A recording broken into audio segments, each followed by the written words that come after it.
예, 박근혜 대통령이 국무회의를 마무리하고 이제 곧 개각을 단행할 것으로 보입니다. 네, 청와대 취재기자 연결해 자세한 내용 알아보겠습니다. 김민혜 기자.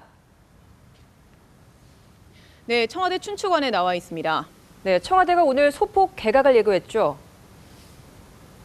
네, 그렇습니다. 민경욱 청와대 대변인은 오전 브리핑에서 박 대통령이 개각을 단행할 것임을 내비쳤는데요.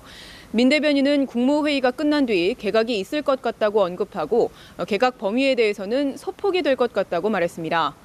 박근혜 대통령은 오전 10시 이완구 국무총리에게 임명장을 수여하고 이 총리와 별도로 환담도 가졌는데요. 이 자리에서 이 총리가 강요 제청 절차를 밟은 것으로 보입니다. 박 대통령은 오전 11시 국무회의를 주재한 자리에서 이완구 신임 총리에 대한 기대감을 드러냈는데요. 박 대통령은 개혁 과제들이 산적해 있는데 이완구 총리께서 풍부한 경륜과 리더십으로 잘해 나가시리라고 기대한다고 말했습니다. 국무위원들에게도 다시 한번 심기일전하는 자세로 개혁 과제를 완수하는 데 혼신의 노력을 다해주길 바란다고도 밝혔습니다. 특히 이 총리에게는 고위 당정 협의회도 활성화해 당정청 간의 소통을 더욱 강화하는 구심적 역할을 해줄 것을 당부했습니다. 개각폭은 해양수산부 장관을 포함해 국토교통부 등 두세 개 부처가 될 것으로 전망되는데요. 장관급인 금융위원장도 교체가 유력하다는 관측이 나오고 있습니다. 해수부 장관에는 새누리당 유기준 의원이 유력하고 또 국토부 장관에는 유일호 새누리당 의원과 허남식 전 부산시장의 이름이 오르내립니다. 통일부 장관에는 김규현 청와대 국가안보실 1차장과 윤상현 새누리당 의원 등이 거명됩니다. 예, 김 기자, 이 대통령 비서실장 교체를 비롯한 청와대 후속 개편 인사 오늘 이뤄질 가능성이 있습니까? 네, 청와대 후속 개편 인사도 개각과 동시에 이루어질 가능성이 있어 보입니다.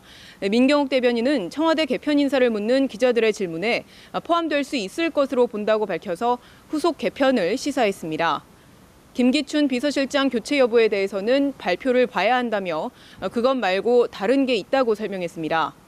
현재 비서실장 후보군으로는 3선 출신의 권영세 주중대사와 5선 출신의 현경대 민주평통 수석 부의장이 거론되는데요.